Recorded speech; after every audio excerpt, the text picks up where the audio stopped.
패널을 시작하도록 하겠습니다. 오늘 강연을 맡아주실 장석권 대표님에 대해서 간단히 말씀드리도록 하겠습니다. 한양대학교에서 학부를 하셨고요.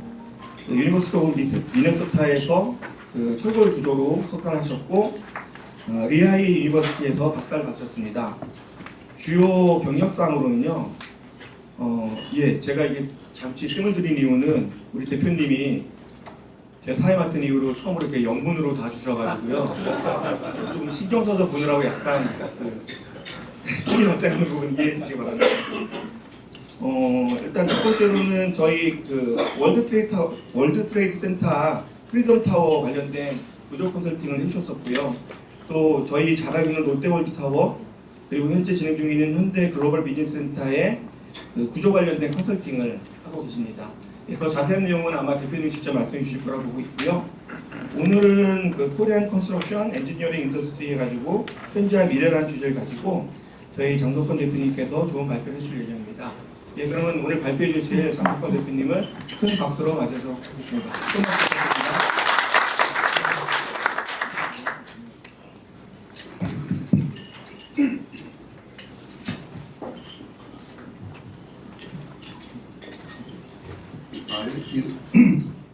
이렇게 좋은 자리를 먼저 소개시켜 주시고 초청해 주신 한비글로벌의 김종훈 회장님 감사를 드립니다. 여기 안 계신데 사석에서 이런저런 얘기를 나누다가 그런 얘기를 좀 한국 건설협회에서 건설과 관계되는 협회에서 큰 위치에 있는 분들하고 나눴으면 좋겠다 라고 그냥 농담처럼 얘기하다가 여기까지 왔습니다. 여기까지 왔는데 이 오늘 할 이 프레젠테이션 내용 자체가 너무나 드라이해요. 그 다음에 제 분야가 아니에요. 이런 정책 위반하시는 분들이 생각하셔야 되고 하는 거기 때문에 준비하면 할수록 너무 큰 부담으로 가져왔어요. 그래서 이걸 어떻게 하면은 내 전공 분야, 내가 여기까지 경험했던 분야랑 접목을 시켜서 할 수 있을까라고 고민을 하다가 이제 조금 업데이트를 시킨 게 이제 오늘 가지고 온 데이터인데, 제가 갖고 계신 거는 지난주에 좀 보내주십사 해가지고 드래프트 버전을 갖고 계신데 조금 더 애드가 되거나 조금 바뀐 게 이제 오늘 버전이에요. 그래서 이 버전은 공유해도 되기 때문에 필요하신 분은 제가 이 파일을 같이 공유할 수 있습니다. 오늘 강연 내용은 여기 보시는 것처럼 한국건설, 그다음에 한국건설 엔지니어링 사업의 현재와 미래라고 제목 자체가 너무 거창해요. 너무 거창한데 이거를 제 나름대로 현재의 위치랑 미래는 이렇게 됐으면 하는 저의 소망이지, 제가 어떤 이런 비전이 있으니 이렇게 해주십시오 라고 말하는 거는 아니에요. 근데 제 소망이 아마 여기 계신 분하고도 많이 좀 일치되는 부분이 있지 않을까라고 하는 생각이 들어서 조금 준비를 그쪽으로 포커스를 맞춰서 했습니다. 먼저 이렇게 어려운 자리 제가 여기 올 수 있는 기회를 주셨기 때문에 레라라고 하는 회사는 누구냐라고 하는 것을 먼저 서두에 설명을 잠시 드리고요. 두 번째로는 이제 엔지니어링 산업의 중요성에 대해서 간략하게 말씀을 드리고, 세 번째로는 엔지니어링 건설 산업의 현황을 ENR 기준으로요. 엔지니어링 뉴스 레코드라고 보통 미국에서 중요한 프로젝트가 나오거나 하면은 이런 기사를 써주거나 인터뷰를 하거나 내용을 알리거나 하는 그런 기관인데요. 거기 기준으로 나와 있는, 거기서 리포트가 된 그런 사업의 현황에 대해서 두 가지를 말씀을 드리겠습니다. 한 가지는 각국, 미국이나 선진국, 엔지니어 선진국과 한국의 그런 비교되는 평가 기준, 평가를 통해서 어떤 현황을 얘기하고 있는가. 두 번째는 오늘도 어저께도 큰 사고가 일어났잖아요. 산업재해 현황에 대해서 잠시 이제 말씀을 드릴 거고요. 네 번째는 제가 가장 심혈을 기울여서 이제 좀 적어놓은 얘기인데, 왜냐하면 저는 구조 엔지니어잖아요. 제가 제일 자신 있어하고 하는 부분인데, 그런 구조 엔지니어링을 봤을 때 어떤지, 지금 우리나라는 어떤지, 우리나라는 이제 한국은 어떤지, 다른 나라랑 비교했을 때 약간 좀 쓴소리도 있을 거고요. 앞으로 중요한 위치에 계신 이 회원분들이 여기 계시기 때문에 손이 미친다면은 여기에 좀 힘을 같이 써주시면 어떨까라고 하는 그런 소망도 있는 그런 얘기가 네 번째 아이템이고요. 다섯 번째는 이제 육성 방안으로는 어떤 것들이 있을까? 제가 이제 생각하는 방안이 조금 있긴 하지만 대부분은 이런 정책에 관한 부분은 제가 설칭을 해가지고 여기에 실어서 여러분과 같이 공유하는 내용들입니다. 그래서 이 다섯 가지 내용 가지고 오늘 45분간 최선을 다해서 제가 여러분하고 교통하고 같이 말씀을 나누고자 합니다.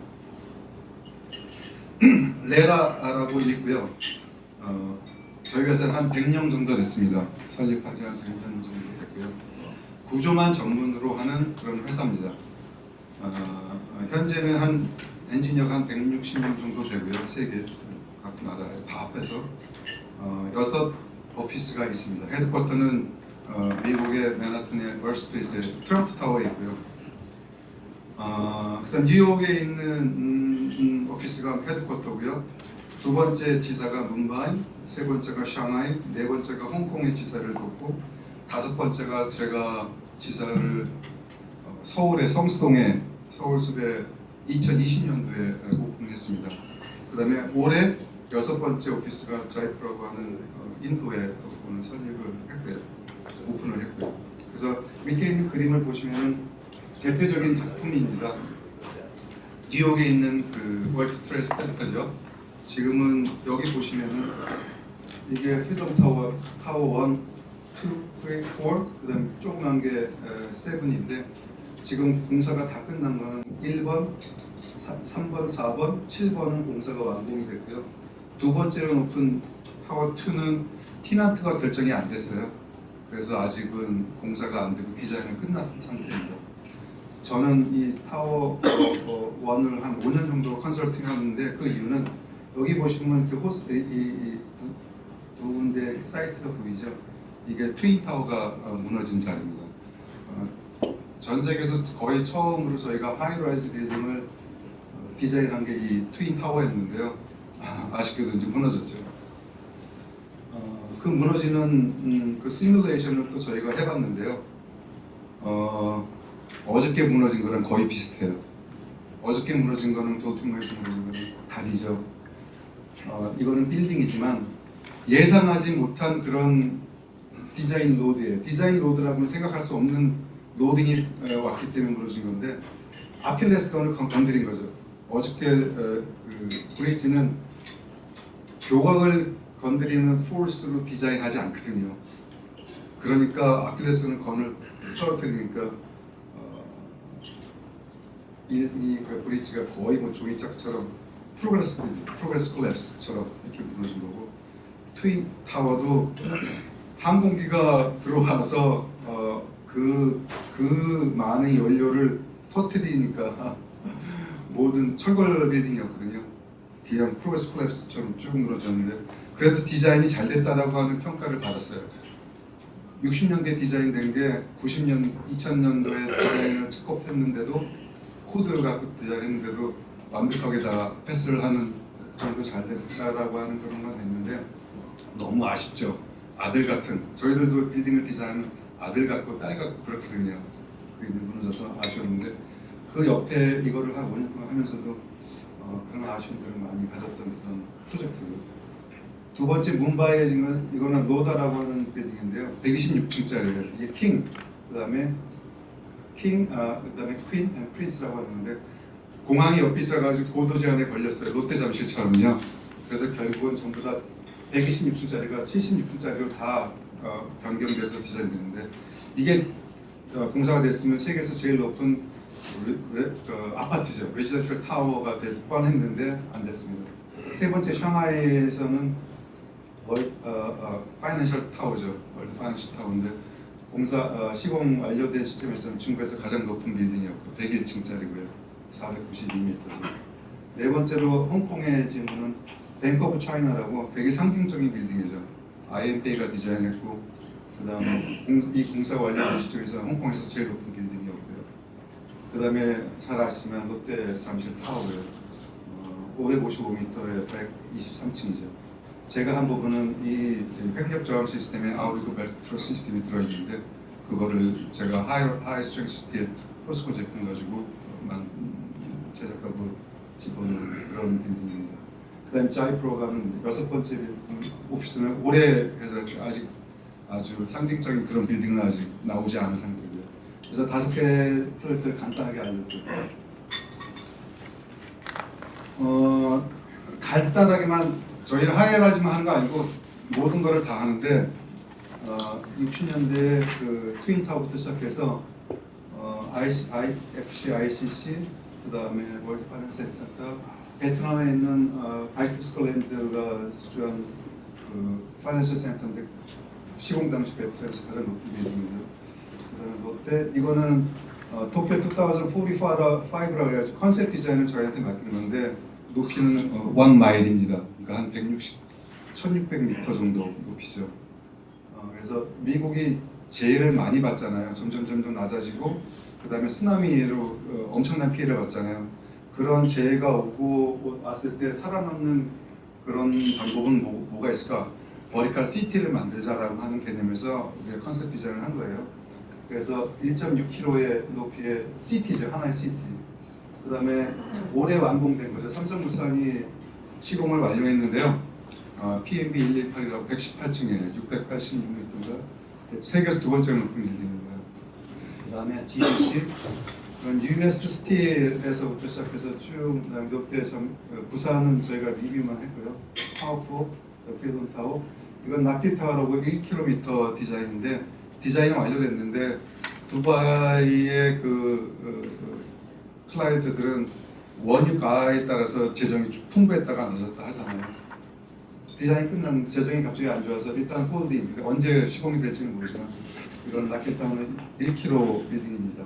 아까 설명드렸던 그 로다고 청라 타워도 2021년도에 다 완공이 끝났는데 디자인이 다 끝냈는데 세계에서 6번째로 높은 전망대입니다. 전망대인데 448m짜리인데 시공이 아직 선정이 안 됐어요. 시공사에서 공사는 진행이 되지 않고 있고 간단하게 이제 저희 회사에 대해서 설명을 드렸고요.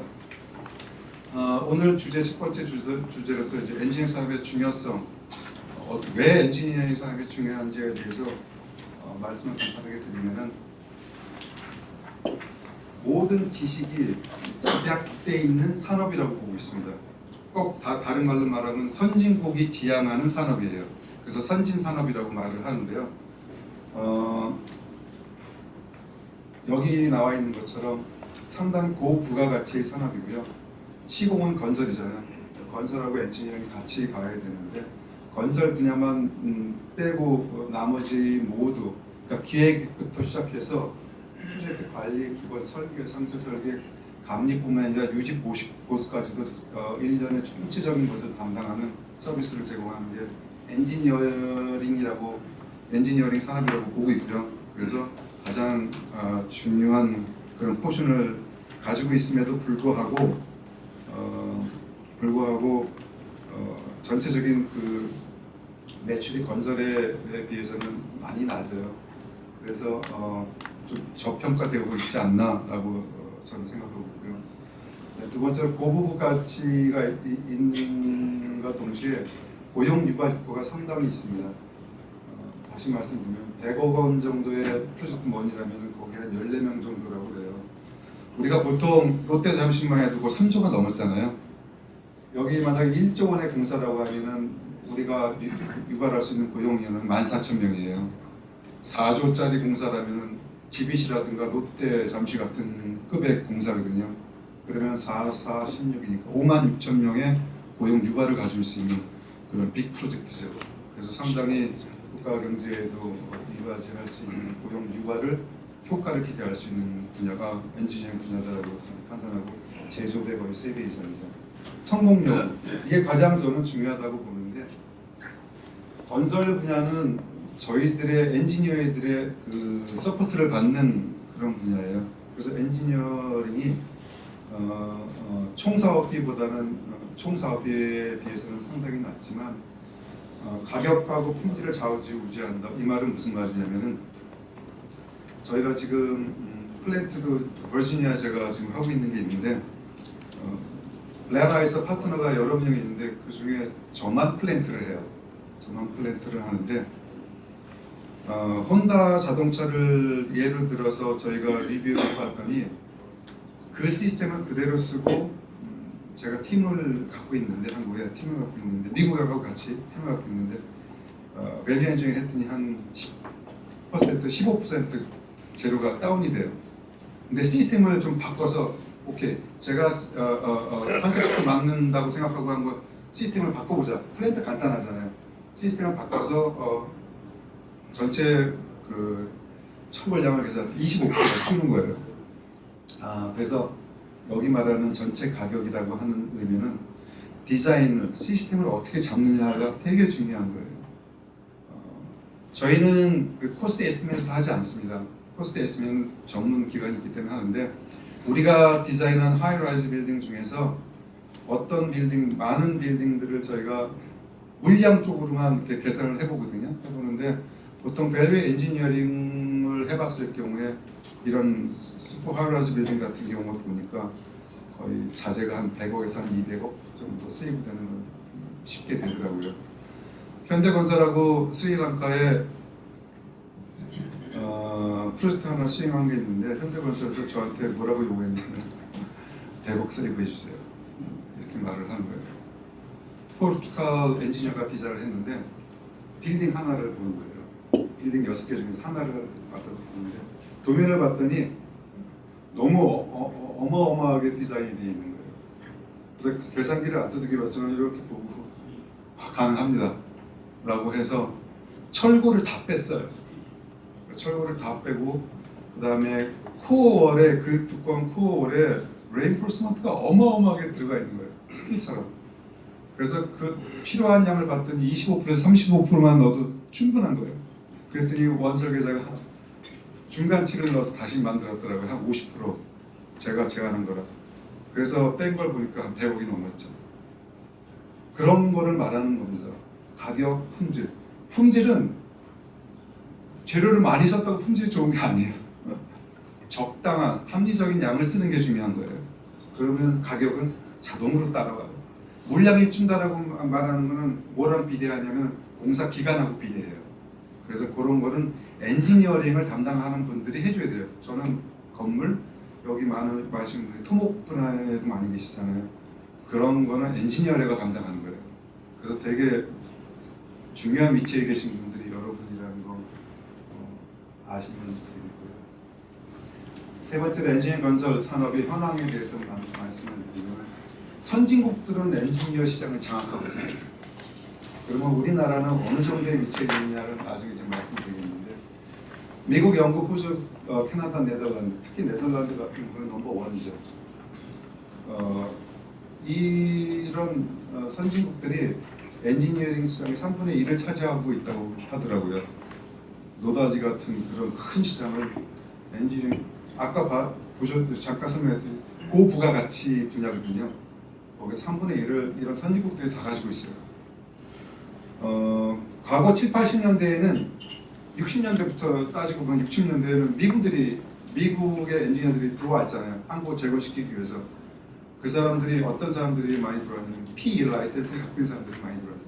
그 얘기는 나중에 좀 드리겠지만 그분들을 보면 상당히 이렇게 되게 존경하는 그런 입장의 한국 사람들이 있었거든요.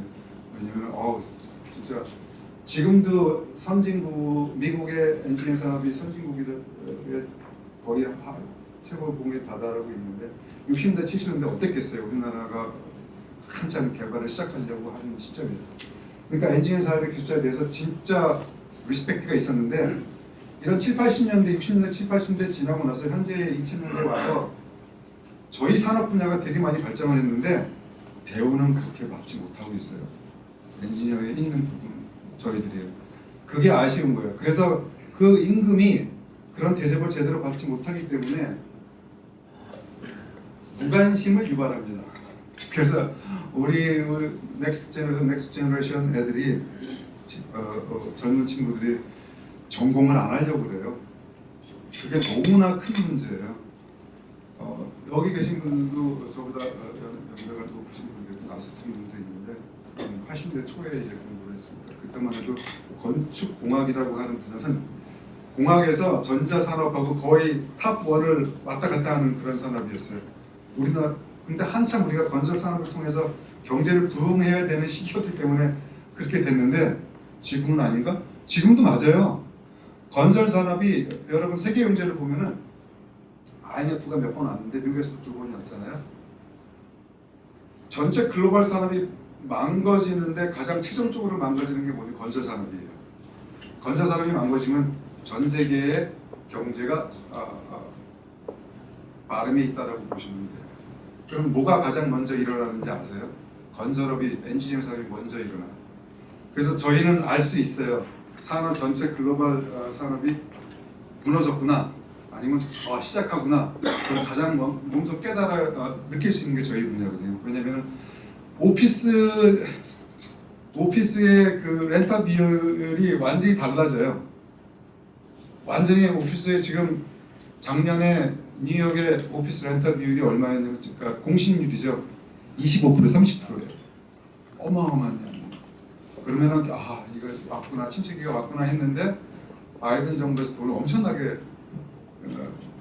미국이 좀 깡패 짓을 많이 했죠. 그래서 돈을 어마어마하게 풀어내는 거예요. 그러다 보니까 이제 그런 바닥까지 안 가고 연착륙을 해서 지금 현 상황까지 왔는데, 저희들은 이 디자인을 하면서 여러분들 느끼겠지만 저는 느껴요. 바닥이구나. 이제 올라가겠구나. 그걸 느끼는데, 다시 말씀드리면 결론적으로 기술자를 인정하는 그런 사회가 돼야 돼요. 기술자를 인정하는 이 시스템이 돼야지 우리나라는 엔지니어 산업이 발전할 수 있고 나라가 발전할 수 있다고 저는 보겠습니다. 그래서 사업 대가 현실화 충분하게 인정하면 충분하게 엔지니어들에 대한 보수가 정해져요. 그러지 않으면은 놓친 이런 현재 지금 젊은 친구들이 생각하는 엔지니어링에 대한 이 관심을 다시 원시시키지 못할 겁니다. 앞으로도 계속 의사 아니면은 변호사 아니면 그런 분야가 중요하지 않다는 게 되게 중요한 거지만 너무 몰려 있어요. 그래서 그게 그 밸런스를 맞추기 위해서는 이런 기술자들에 대한 인정과 거기에 따르는 보수가 합리적이지 않다라면은 쉽지 않다라고 저는 보고 있습니다. 그 다음에 매출이라는 걸 잠깐 볼까요? 한국이 5번째예요. 근데 이건 엔지니어링에 대한 순위가 아니에요. 건설하고 엔지니어링 합했을 경우, 전체를 합했을 경우에 근데 참 재밌는 게 있어요. 중국은 선진국이 아니잖아요. 근데 1위예요. 근데 가만히 보면 매출액이 1,100억 불이잖아요. 업체 수 81개에서 나온 거. 프랑스는 요거의 반이잖아요. 단지 3개 업체에서 나온 게 이만큼 해요. 그러니까 선진국에서 가져가는 포션이 어마어마하다는 거예요. 전체 매출 순위 1, 2, 3위가 중요한 게 아니라 선진국이 과연 얼마만큼 엔지니어링 이 파이에서 가져가는지가 중요하다는 게 나타나고 있습니다. 한국은 5위입니다. 현대건설이 11위, 삼성 엔지니어링이 22위, 삼성물산 이렇게 쭉 순서가 나와 있죠. 여기서 보면은 탑 250 250개 중에서 재작년 기준입니다. 그래서 우리 순위가 이렇게 높은데 이거는 건설 엔지니어링 통합해서 말씀드리고, 그다음에 엔지니어 자체만 놓고 봤을 때 어떤가? 영국, 미국, 스웨덴, 네덜란드 회사들이 다 독차지하고 있고요. 1위부터 11위까지. 한국의 순위는 첫 번째로 들어간 게 50위밖에 안 돼요. 52에 삼성 엔진이 들어가 있고 도화 엔진에서 여기 오늘 많이 나오셨더라고요. 도화가 69위. 이거는 2022년도 기준입니다. 그래서 한국 업체들이 225까지 탑 225까지 11개, 12개가 있는 걸 알고 있는데 11개 업체가 일단 여기 순위에 나와 있습니다. 나쁘지 않지만 탑 10 안에는 아직까지 없어요. 전부 다 우리도 선진국이지만 그 유럽, 미국 이쪽에 있는 북미 지역하고 유럽에 있는 회사들이 3분의 2 이상 다 가져갔어요. 그래서 많이 놓치고 있는 분야다. 우리가 많이 발전을 해야 될 분야다. 근데 아까처럼 기술자를 인정해주지 않고 거기에 충분한 대가를 주지 않는 이상은 절대로 이거 바뀌지 않을 거예요. 그래서 여기 있는 결정을 할 수 있는 위치에 있으신 분들은 이런 부분에 좀 관심을 가지고 해주셔야 되지 않을까. 그 다음에 오늘 CMPM도 제가 좀 넣어봤는데 넣었더니 제가 깜짝 놀랐어요. 한미 글로벌이 탑10 안에 들어있더라고요. 그래서 우리 한미 글로벌이 전체 놓고 봤을 때 CMPM 매출에서 상당한 부분을 차지하고 있구나. 그래서 상당히 놀랐고.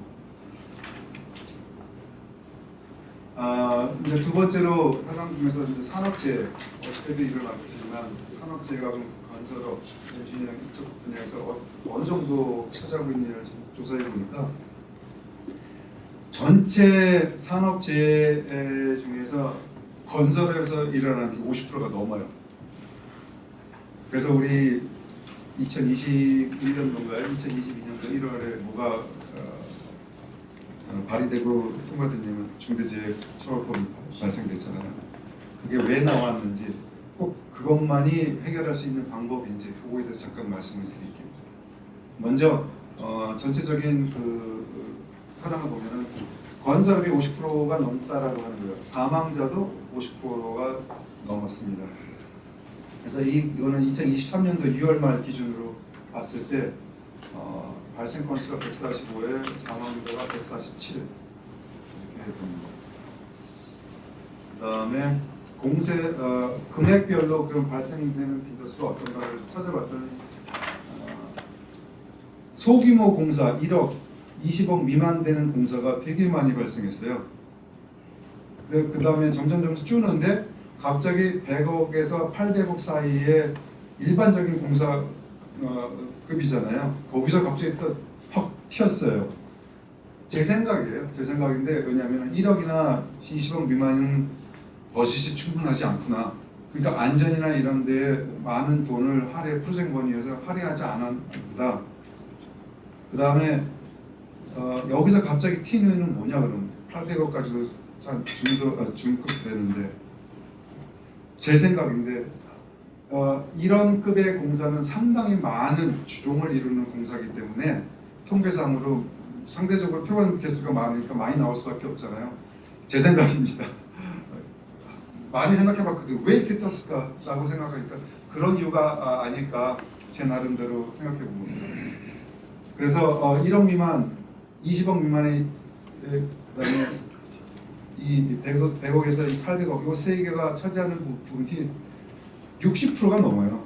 대부분이 여기서 발생된다라고 하는데 여기 계신 분들은 이런 공사는 안 하겠지만 주의해야 될 부분이 이제 이런 부분이죠. 근데 이제 이거 보면서 상대적으로 많이 발생되고 있구나. 안전에 좀 더 치중해야겠구나.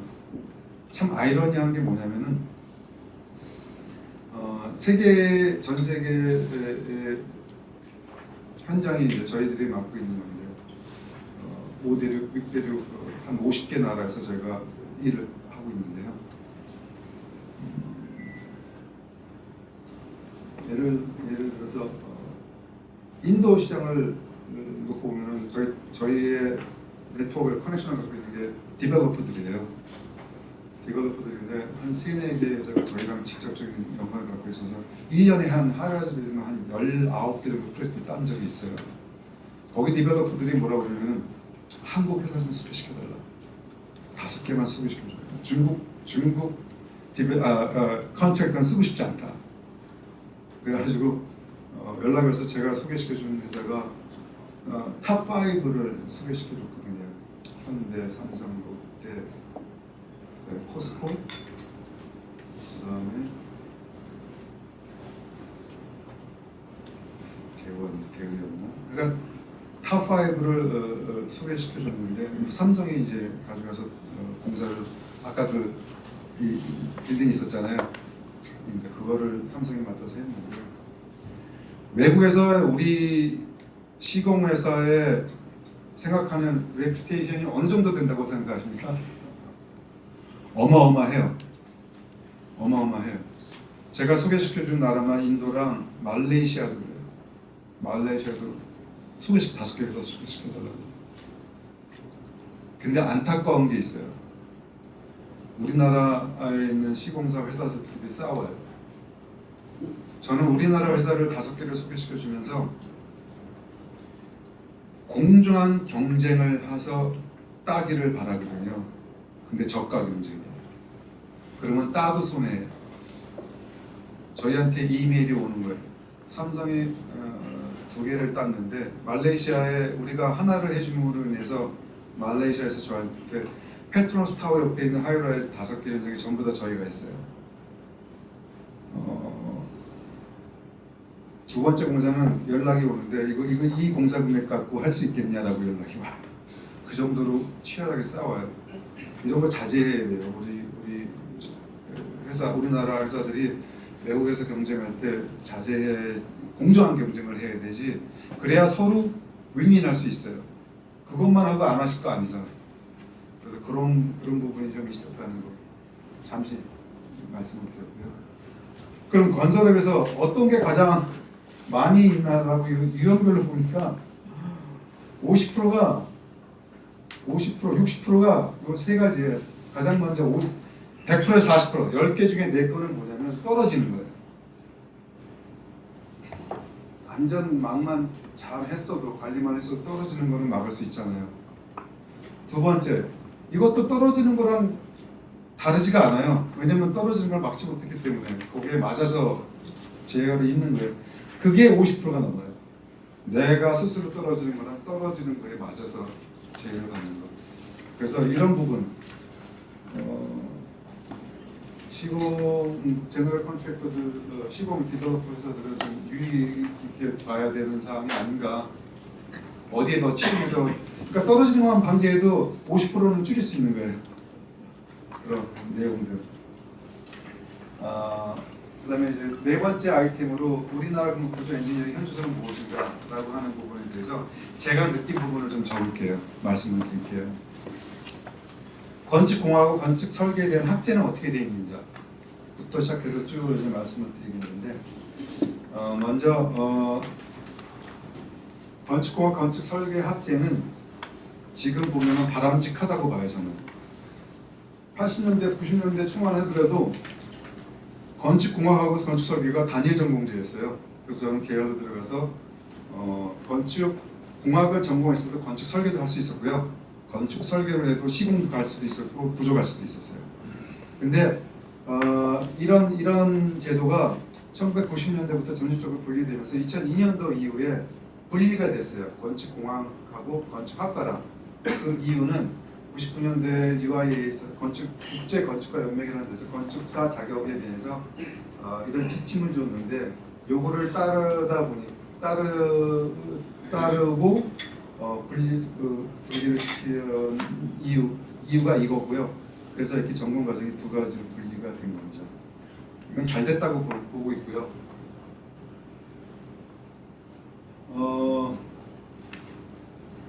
미국도 완전하게 분리가 돼 있죠. 그래서 건축사가 건축학과를 전공하면서 5년 이상 공부를 하죠. 딱.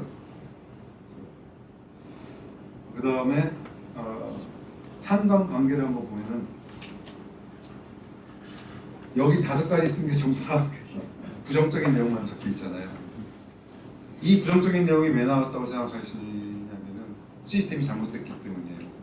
그래서 오늘 여기 건축사 HK에서 나오셨는데 저는 한편으로는 건축사에서도 나오셔도 괜찮다.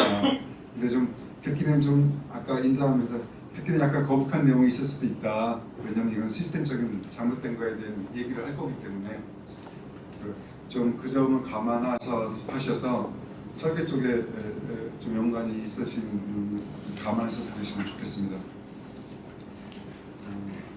관계를 먼저 볼게요. 관계. 한국은 보면 완전히 종속 관계예요. 제가 느끼는 거예요. 제 3자적인 쪽에서 느끼는 건데 아키텍하고 건설 그러니까 구조 토목은 어떤지 모르겠어요. 근데 건설을 보면은 아키텍하고 구조 엔지니어가 종속적인 관계에 있더라고요. 그래서 저걸 보면 알아요. 네 번째 아이템을 보면 알아요. 요거 70%가 뭐 어떤 숫자인 것 같으세요? 제가 몇 군데를 알아봤더니 진짜 구조가 건설업이 호황일 때 수급률이에요. 수급률 100에 1을 했는데 70%밖에 수급이 안 된대요. 진짜 많이 되는 거예요. 미국은 어떨 것 같아요? 미국에서 제가 조사는 안 해봤지만 제가 이거를 확인하고 제가 이제 파트너 이전에 여쭤본 건데 한 파트너한테 우리 미국은 수급률이 어느 정도 됩니까? 라고 말했더니 가장 최저의 해의 수급률이 94%래요. 거의 다 된다고 보시면 돼요. 이거를 보면은 얼마나 종속 관계인지를 알 수 있어요. 제가 지금 저만 플랜트 한다 그랬잖아요. 저는 미국 회사예요. 미국의 버지니아 플랜트를 하고 있는데 한국 클라이언트잖아요. 한국의 아키텍이에요. 이런 관계로 저한테 부탁을 해요. 그래서 내가 뭐라고 하냐, 친분이 있는 관계이기 때문에 일을 같이 몇 번 했기 때문에 부사장님 저 미국 회사예요. 그런 식으로 할 수 없습니다. 한 3번 정도 얘기했어요. 3번 정도. 미국 회사는 스케줄대로 시스템대로 움직여요. 모든 정보 맞아요. 한국은 누구 뭐대로 움직이면 스케줄대로 안 움직여요. 윗선의 지시대로 움직여요. 상당히 잘못됐습니다. 그리고 관계가 미국은 수평이에요. 다시 말씀드리면 이 협업이 되게 잘 이루어져요. 건설을 하잖아요. 디자인을 하잖아요. 가장 중요한 두 그룹이 있어요. 오너스 리콰이먼트, 오너가 원하는 그 아이디어를 가지고 아키텍이 디벨롭을 하는데 그 아키텍이 디벨롭하게 만들어주는 주체가 스트럭처 엔지니어예요. 엔지니어가 그걸 다 서포트해줘요. 그래서 오너가 원하는 걸 만들어주는 게 아키텍하고 구조 엔지니어가 해야 될 일이에요. 그래서 이 창의성을 발휘하는 거를 아키텍이 창의성을 발휘하는 거를 엔지니어가 도와주게끔 만드는 게 미국의 현실이에요. 한국은 건축 설계사에 전적으로 의존을 하죠. 건축 설계사 전적으로 의존해서 어떤 경우에는 건축 설계사가 나온 평면을 구조 엔지니어는 되게끔만 만들어주는 거예요. 이런 디자인은 진짜 재미없어요. 이런 디자인은 진짜 재미없고요. 저렇게 하는 거를 하나 어떤 경우가 아니면 지휘사에서 와서 하나를 왔는데 보고 나서 우리나라 전부 다 벽식 구조잖아요. 벽식 구조는 할 게 별로 없음과도 동시에 할 게 되게 많은 시스템이에요. 왜냐면 전부 다 트랜스퍼를 시켜야 되기 때문에. 그래서 이거를 시스템을 바꾼 거를 제안을 했더니 뭐라고 왔냐면은 시스템 바꾸지 말고 해주세요. 할 게 없어요. 시스템을 안 바꾸면 할 게 없어요. 그래서 뭘 했냐면은 이 시스템을 그대로 쓰는데 그러면 이거를 가장 효율적으로 돈 문제잖아요. 돈을 절감시켜야 되니까. 그러면은 기초를 하기 위한 이 밑에 부분을 개량을 하면은 그래서 개량을 해서 이 높이 디깅할 파는 그 높이를 줄이면 절약될 수 있다라고 그러니까 우리가 담당하는 외적인 부분을 컨설팅을 해준 적이 있어요. 그런 부분이죠. 근데 이런 부분이 좀 재미가 없는 부분이죠. 네, 다섯 번째가 참 재밌는 좀 넌센스 그런 아이템인데 전화 미팅을 하잖아요. 아키텍하고 우리가 하는. 한국에는 잘 모르겠어요. 미국에서는 거의 99%가 누가 땡큐하냐면은 아키텍이 스트럭처 엔지니어한테 땡큐해요. 전화 미팅 끝나고 항상. 왜냐면 우리가 문제를 항상 풀어주기 때문에. 이런 부분이 한국에는 없어요. 진짜 아쉬운 부분이에요. 그래서 수평 관계로 같이 가서 오너를 행복하게 해줘야 되는 게 우리의 의무예요. 건축 엔지니어링의 의무. 그거를 망각한 게 아니에요. 나중에 하겠지만 엔지니어 피가 너무 싸요. 그러니까 해드릴 수가 없는 거예요. 시스템적인 거를 얘기하는 거예요. 아파트 공사 여기 이제 제가 잘 아시는 대표님도 계시지만 아파트 공사 아파트의 그 구조비가 얼마 정도 되는지 아세요? 외국 사람을 비교했을 때 우리랑 비교했을 때 싸게는 저희 피의 15분의 1이에요. 그 다음에 일반적으로는 12분의 1, 진짜 많아야 10분의 1밖에 안 돼요. 한국 구조에서 그 정도로 싸요. 그러니까 그 돈 가지고 해야 되니까 우리처럼 못해요. 우리처럼 이 파라메터 스타디 시스템을 많이 연구를 해서 가장 최적의 것을 줘야 돼요. 클라이언트한테. 그게 우리의 의무라 그랬잖아요. 가장 그러면은 보통 구조피로 나가는 돈 이상으로 많이 세이브가 돼요. 제 경험이에요. 진짜 많이 세이브가 되는 시스템을 줄 수가 있는데 구조피가 너무 싸요. 시간도 너무 안 줘요. 그러니까 그런 스터디를 할 수 있는 것 자체를 막아놓은 거예요. 아파트먼트 디자인 10분의 1, 15분의 1이에요. 그것도 잘 주는 데가 그래요. 어떤 데는 20분의 1도 안 주고 하는 데도 많아요. 왜냐면 하청을 주면 또 재하청을 주잖아요. 그러면 진짜 뭐만 하냐면요. 엔지니어가 한 3, 4년 된 엔지니어가 막 모델을 디벨롭을 해요. 그래서 리턴 키를 딱 치잖아요. 그럼 포스트 프로세스가 막 돌아가면서 프린아웃이 돼요. 뭐에 대한 프린아웃이에요? 캘큘레이션이 쫙 나와요. 그래서 그걸 딱 주는 거예요. 그게 일이에요. 그거는 우리 컨셉 디자인 단계에서 하는 과정이에요. 그거 누가 만들어요? 3년에서 많으면 5년 차가 막 아키텍 드로잉을 보고 그 엔지니어링 모델을 만드는 거예요. 맨메이드 미스테이크 얼마나 많겠어요. 미스테이크 되게 많을 거예요. 근데 리턴 치고 나오는 프로세스는 진짜 보기가 좋게 나와요. 포스트 프로세스가. 그렇게 나와야지 이 아키텍이든 클라이언트 사이드든 다른 파트에서 그걸 봐야지 얘네들 제대로 했네라고 말을 해요. 뭘 보고? 포맷을 보고요. 저희는 어떻게 내는지 아세요? 저희는 칼큘레이션 패키지를 내면 어떻게 내냐면은 손으로 계산해요. 손으로 계산해가지고 내면은 그 포맷이 완전히 엉망이에요, 엉망. 근데 그게 진짜예요. 그래서 제가 만든 게 뭐냐면은 우리 밑에 엔지니어한테 포매팅을 하자. 여기 한국 클라이언트들은 포매팅이 좋아야지 제대로 됐다고 판단하는 것 같더라. 그래서 저희는 이제 그거를 프로그램해가지고 각각 멤버 디자인을 좀 좋은 포맷으로 만들었어요. 그래도 한국 엔지니어들이 뭐만 쓰냐면 좀 생소한 단어지만 마이다스라고 하는 프로그램을 씁니다. 거의 95%에서 99% 이상이. 전 마이다스 별로 안 좋아해요. 왜냐면은 그 로직 자체가 하이라이즈 미들급 이상의 하이라이즈 빌딩에는 로딩이 제대로 분포가 안 돼요. 조사를 많이 해봤는데. 그래서 그런 부분이 있는데 우리나라 구조 엔지니어가 아까 말씀드렸듯이 그 불합리가 있어서 무슨 교육을 하냐면은 뉴 엔지니어가 오잖아요. 무슨 트레이닝을 하냐면은 마이다스를 쓰는 법을 가르쳐요. 완전히 잘못된 거예요. 완전히 잘못된 거고 다시 말씀드리면 1년차에서 5년차, 10년차가 돼도 무슨 차이가 있냐면 그 오퍼레이트를 잘하는 숙련된 기능공이지 실제적으로 엔지니어 워크를 제대로 내가 너무 비하하는 건 아니에요.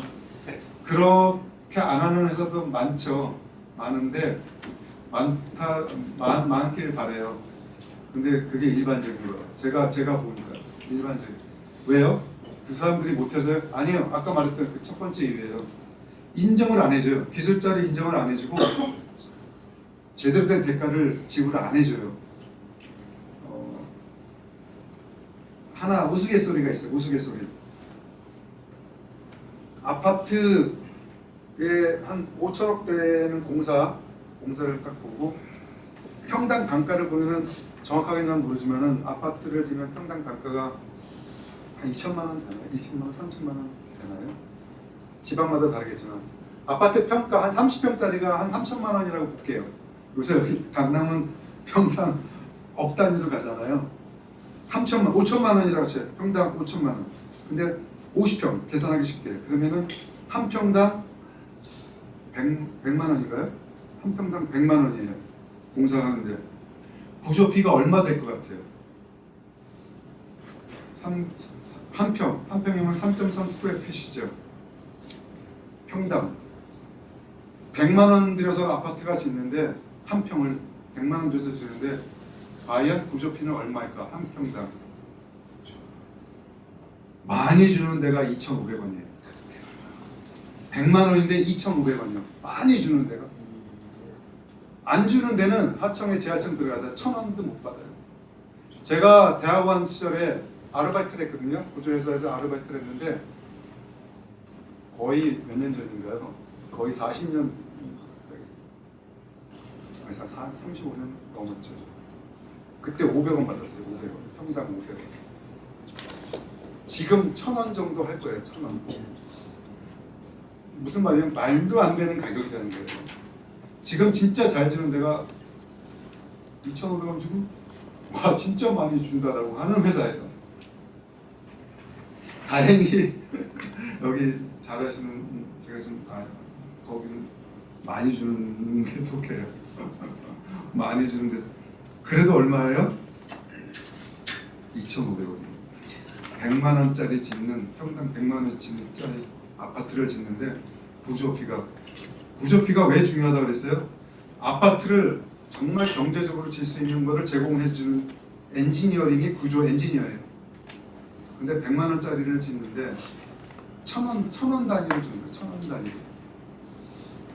100만 원짜리에 만 원 줘봤자 1%예요. 1%. 그렇게 달라고 하지도 않죠, 그죠? 근데 그렇게 줘야지 제대로 된 걸 짓고 그래도 티도 안 나요. 4천억짜리 공사, 1조 공사에 평당 그렇게 줘봤자 티도 안 나요. 그런데 이상하게 대기업들은 각 분야를 모두 비딩을 시켜요. 각 분야를. 지금 제가 하고 있는 미국의 그 워지니아에 있는 프로젝트도 각 분야를 다 비딩을 시켜서 최저가를 다 만들어요. 최저가를 만들지 말아야 되는 분야가 구조예요. 구조. 엔지니어링 분야. 그러면 손해 안 나거든요. 그래서 사고 나고 말하는 지사라고 할게요. 좀 있으면 나오겠지만 거기도 엔지니어링 제대로 대우를 안 하니까 이 체인징 디자인을 막 체인징하는데 제대로 된 감리가 안 돼 있잖아요. 무너지잖아요. 그러면 그 손해가 제가 알기로 지사가 다시 해야 되는 게 한 5천억 정도 되는 것 같아요. 그거는 우리나라 시스템이 잘못됐기 때문에 그럽니다. 요즘 너무 많이 시간이 그분 500원 예. 공공 건축과제도 이 취지가 너무 좋아요. 빨리빨리 넘어갈게요. 품격과 품질이 우수한 건축물과 공간 환경을 조성하기 위한 바람직한 방향과 업무 절차를 제시함을 목적으로 합니다. 너무 좋은 거죠. 우리나라의 부족한 부분을 이런 부족한 부분을 메꾸기 위해서 나온 공공 건축과제도예요. 장점은 뭐예요? 그런 조정 자문을 제대로 해주겠다는 건데 단점은 뭐냐면은 공공 건축가의 카르텔을 형성할 수가 있어요. 두 번째로 정책 결정자의 사적인 입김이 작용할 수 있어요.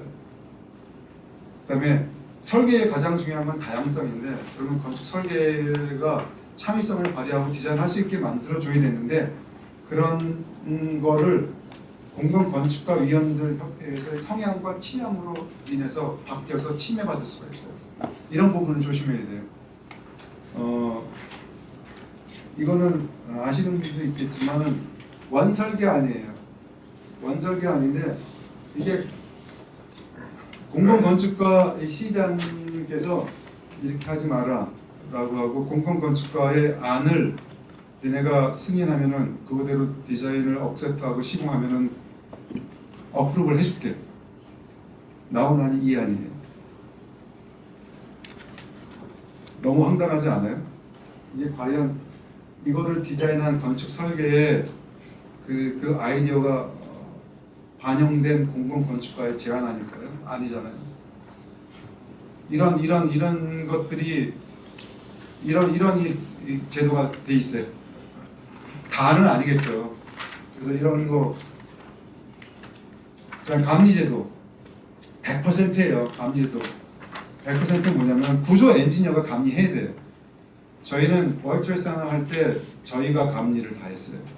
저희가 디자인한 거잖아요. 그러니까 이 머릿속에 다 있잖아요. 잘못된 게 눈에 다 보여요. 현장에 가면 그거 전부 다 코렉트하는 거예요. 그래서 그렇게 해야 된다는 거 너무 중요한 거예요. 그 다음에 이게 사고가 나고 나서부터 나온 안들이에요. 국가법령 중대재해처벌법이 나죠. 그거는 어떻게 하겠다는 거예요? 처벌을 하겠다는 거예요. 처벌에 중점을 둔 거예요. 너 처벌할 테니까 이렇게 하지 마라고 하는 거잖아요. 국토부에서는 감리를 감독하는 기구를 또 두겠다는 거예요. 그러니까 시스템을 보완하겠다는데 감독을 또 감독하겠다는 제도예요. 건축 시공 기술사는 시공 전문가를 써라. 그게 가장 베스트가 아니겠느냐라고 하는 부분이고요. 그럼 업체는 인원 충원이 없다는 거, 인원이 없다는 거, 충분하지 않다는 거예요. 방리담이기 때문에. 그래서 경제적인 관점에서 얘기를 하는 거예요.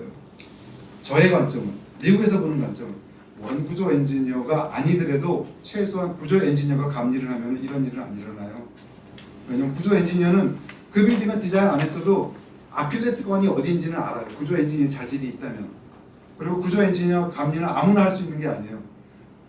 그 P 기술사 자격증이 있으면 그 주에서는 할 수 있어요, 감리를. 근데 타 주에 만약 기술사 자격증이 없으면 감리할 수 있는 시험을 통과해야 돼요. 각 주마다 다 통과해야 돼요. 시험을 봐야 돼요. 그러니까 그런 감리 제도가 구조 엔지니어가 해야 된다는 거. 아키텍이 하면 절대로 안 돼요. 아키텍은 누가 아킬레스건인지는 몰라요. 그런 부분 중요한 얘기입니다.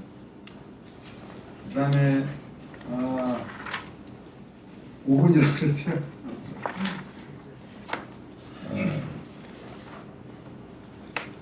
이게 약간 잠깐 디지털 그런 말씀드린 잠깐 사석에서 얘기했는데 테클라라고 하는 그런 3D 빔 모델이 있는데 빔을 배우는 모델인데 한국에서는 테클라, 레빗이라고 하는 게 미국에서는 벌써 10년이 넘어서 쓰고 있는데 아키텍트, 구조엔지니어 전부 다 복잡한 빌딩은 3D를 보면서 컨셉 디자인, 스케일 디자인을 진행해 나가야지 컴플릿 되는 거 다 찾아낼 수가 있어요. 한국에서 할 줄 아는 줄 알았는데 못해요. 한국에서 구조 엔지니어는 CD까지 디자인이 다 끝난 거를 시공 빔을 만들어요. 그렇게 하면 안 되고요. 디자인 단계부터 해야 돼요. 이거는 김정은하고 트럼프가 2차 정상회담 하는 거 제가 했던 건데 예를 들어서 이런 트러스를 짓는데 이거는 행위 컬럼이에요. 여기 잭킹을 해야 되는 거예요. 복잡한 빌딩인데 이게 컬럼이에요. 이런 컬럼 보신 적 없죠? 이건 테클라라고 한 건데 이거 빨간 게 컬럼인데 왔다 갔다 컬럼 외곽에서 왔다 갔다 하는 거예요. 왜냐면 트러스를 레벨을 맞춰야 되는 거기 때문에. 그렇기 때문에 이런 3D 빔이 되게 중요하다. 전체적인 걸 이해하기 위해서는 그런 부분을 나타낸 거고요. 제가 청라타워 아까 말씀드린 세계에서 6번째 높은 빌딩 청라에 짓는데 이건 레빗이라고 하는 거예요. 이거는 콘크리트나 삽성고에 되게 좋아요. 아까 테클라는 스틸에 되게 좋고요. 커넥션 하는 데 좋고요. 한국에서 못해요. 그래서 아키텍트도 이게 시공 구조 아키텍트도 하는 회사도 있는데 구조 엔지니어와 같이 협업을 해서 하지 않기 때문에 큰 의미가 없어요. 그래서 좀 아쉬워요. 그래서 이런 거 보면은 우리가 모델링을 통해서 나온 거는 정확하지가 않아요. 근데 이거를 레벨 모델을 만들고 그걸 스케치하고 전환하면은 이런 오토캐드 이렇게 정확하게 나와요. 이거 3D면은 2D로 표현하기가 진짜 어려워요. 그런 부분은 저희들 다 레빗으로 한다는 거. 그래서 다시 보면 이런 부분인데 이런 식으로 3D면은 완전히 이거를 2D로 표현을 어떻게 할 건지 잘 모르겠는데 레빗으로 하거나 피클라를 하면 내가 보고 싶은 섹션을 다 잘라볼 수 있어요. 자동으로. 근데 아직 우리나라는 오토캐드 랩에서 끝나 있더라고요. 이거는 이제 시공 시퀀스로 레빗 스케치업으로 해서 한번 만들어 본 거예요. 이런 거 그다음에 그거에 대해서 진짜 좋게 이번에 이용했던 게 부산에 있는 빌딩인데 스카이 브릿지에 대해서 이제 외주가 와가지고 하는데 스카이 브릿지가 50층, 60층짜리 빌딩이 윈드에 부산이니까 얼마나 많이 흔들리겠어요. 시공 도중에 그 각각의 단계의 포스를 다 계산을 다 체크업을 해야 되거든요. 그리고 나서도 그 위에 빌딩이 또 들어서요. 그러니까 그 시공 단계의 모든 포스를 다 계산해야 되기 때문에 레빗으로 저희가 시뮬레이션을 하면서 체크업을 했던 거거든요. 밸류 엔지니어 해가지고. 그래서 이건 양중 전의 단계, 양중 후의 단계예요. 그 다음에 커넥션을 여기를 커넥션을 먼저 해야 되고 8군데. 그 다음에 이 부분이 각각 4군데. 그 다음에 이제 연결 부위. 그 다음에 템포러리 빔인데 위에 노란색이 이제 없어지는 거죠. 그 다음에 또 하나 없어진 거 보이시죠? 이거 와이어가 없어졌어요. 그 다음에 이제 이 템포러리 프레임 이렇게 없어지는 단계의 모든 포스를 다 계산해야 돼요. 그래서 거기서 가장 취약한 거를 써서 만데 그걸로 끝나는 게 아니고요. 그거 플러스 이 위로 그 다음에 이제 여기 보시면은 그 위로 공사가 계속 진행되잖아요. 이렇게 단계 공사가 진행되는 단계에서도의 포스를 다 집어내요. 그래서 트러스를 완성시켜야만 된 그런 거를 해드린 적이 있어요. 엘사에서 받아서 해드린 건데요. 재밌는 프로젝트였는데 그 다음에 구조 비스자도 이거 되게 잘못됐다고 저는 판단해요. 미국에서는 우리나라 합격률 잠깐 볼게요. 3.7%예요. 건축 구조 기술사 합격률이 100명 되면은 1000명 되면은 75명 32명 정도 합격해요. 전체 지금 우리나라에 있는 총 인수가 2022년도에 1200명밖에 없어요. 미국은 35% 미니멈. 그 다음에 저 때는 한 60% 정도 합격해요. 기술고시 어렵잖아요. 16명이에요 매년. 작년 2023년도에 몇 명 합격했는지 아세요? 첫 합격률이 2명이에요. 2명. 이거 선진국 볼게요. 최소 35%에서 90%가 30세 전에 합격한 게 기술사예요. 일본은 15%, 한국은 3%인데 저는 좀 이게 좀 바뀌었으면 좋겠다라고 하는 게 뭐냐면은 해당 업무, 구조 엔지니어를 하기 위한 최소한의 자격이에요. 선진국 최소한의 자격. 우리 엔지니어 하이어 하잖아요.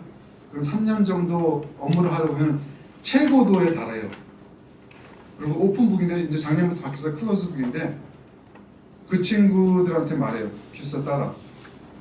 그러면 3년, 4년의 경력이면 모든 걸 다 거의 해봤기 때문에 기술사 금방 붙어요. 거의 한 번에 다 붙어요. 근데 한국은 붙는 나이가 43세예요. 평균. 무슨 말이냐면은 대학교 졸업해가지고 어느 정도 경력이에요? 15년에서 20년 경력이 있어야지 합격할 수 있어요. 너무 늦어요. 그래서 좀 이거를 보편화시켜야 되는 게 제 생각이에요. 제 내피셜이기 때문에 그래야지 좀 모든 오피스가 구조기술사한테 책임을 일임하지 않고 모든 엔지니어가 기술사 자격증을 따고 일을 하면서 제대로 된 피를 받고 해야지 엔지니어링이 되지 않을까 저는 그렇게 판단합니다.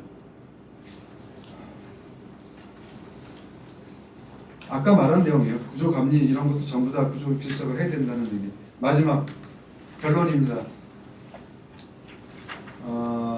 3D 기반으로 해야 된다는 거. 디지털화가 될 수밖에 없어요. 이거 분명히 해야 되고 우리나라 탑에 있는 아키텍인데 같이 일을 하는데 랩빗을 못한다.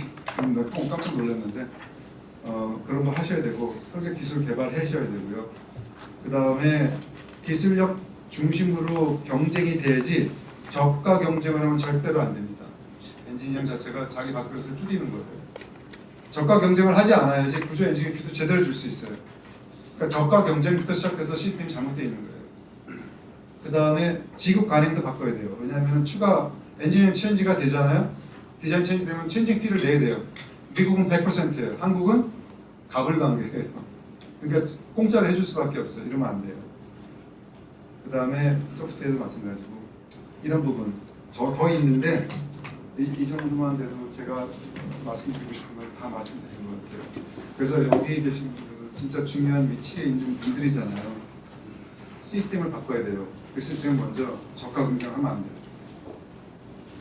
미국 같은 경우는 최저가로 절대로 안 줘요. 최저가면 벌써 의심을 해요. 이거 갖고 니네 공사 어떻게 지냐? 그럼 미니멈을 둬요. 그다음에 최저가, 최한가를, 최고가를 딱 두고 경쟁을 시켜요. 그 밑으로 들면 다 떨어뜨려요. 미니멈으로 들을 수 있는 저가가 비용이 얼마인지 그거 왜 몰라요? 알아요. 그렇기 때문에 저가 경쟁 절대로 하면 안 된다. 그래야지 비용을 제대로 받고 구조 엔지니어 피를 제대로 줄 수 있다. 여기는 건축 설계 비용도 마찬가지예요. 한국 같은 경우는 설계 비용이 작기 때문에 설계가 구조한테 돈을 줄 수 있는 돈이 없어요. 그러다 보니까 쌀 수밖에 없는 거예요. 그런 시스템. 이상입니다.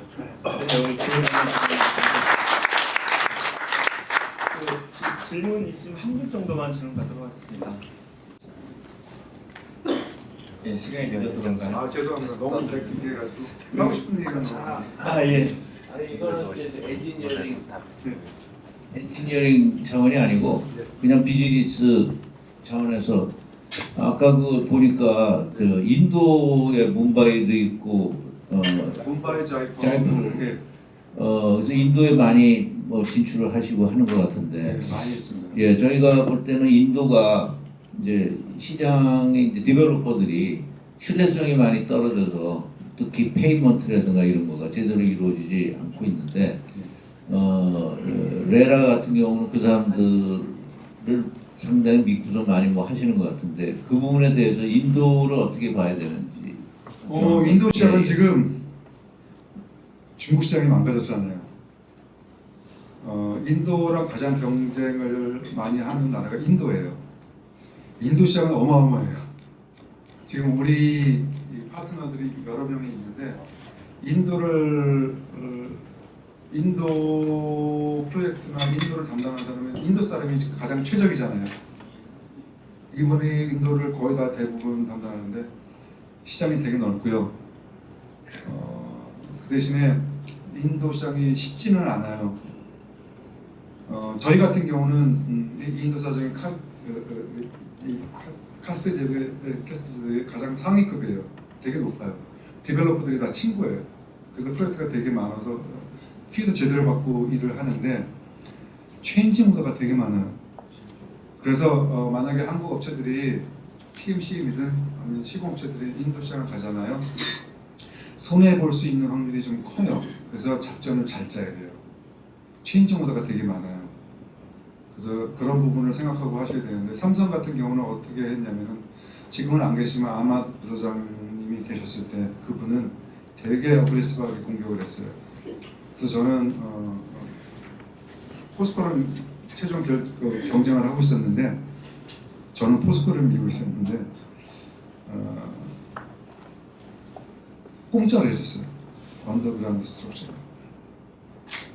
공짜로 해주다 보니까 다 완공돼도 남을 수가 없잖아요. 근데 공짜로 해줘서 임프레션을 딱 주고 나니까 그 다음 프로젝트 또 받더라고요. 그러니까 이런 게 전략적으로는 좋을지 모르는데 만약에 두 번째 건 못 받았으면 마이너스예요. 그런 거 좀 안 했으면 참 좋겠다라고 하는 게 있는데 그렇게 하더라고요. 그래서 정확하게 답변이 되는지 모르지만 인도 시장 무지하게 넓고요, 크고요. 그 다음에 하이라이즈 시장을 좋은 게 요새는 스틸로 시작을 했어요. 스틸로 시작, 여태까지는 콘크리트만 했거든요. 스틸로 시작을 했고, 그다음 외국 회사, 특히 한국 회사 되게 좋아요. 한국 회사 되게 좋아하고 저희들한테는 아키텍까지 소개시켜달라요. 그래서 저희가 같이 일하는 뉴욕에 기반을 둔 아키텍을 우리가 잡을 줘요. 그래서 같이 들어가서 일하고 합니다. 대답이 되는지 모르겠어요. 네, 오늘 좋은 강연해 주신 장석권 대표님께 큰 박수 부탁드립니다.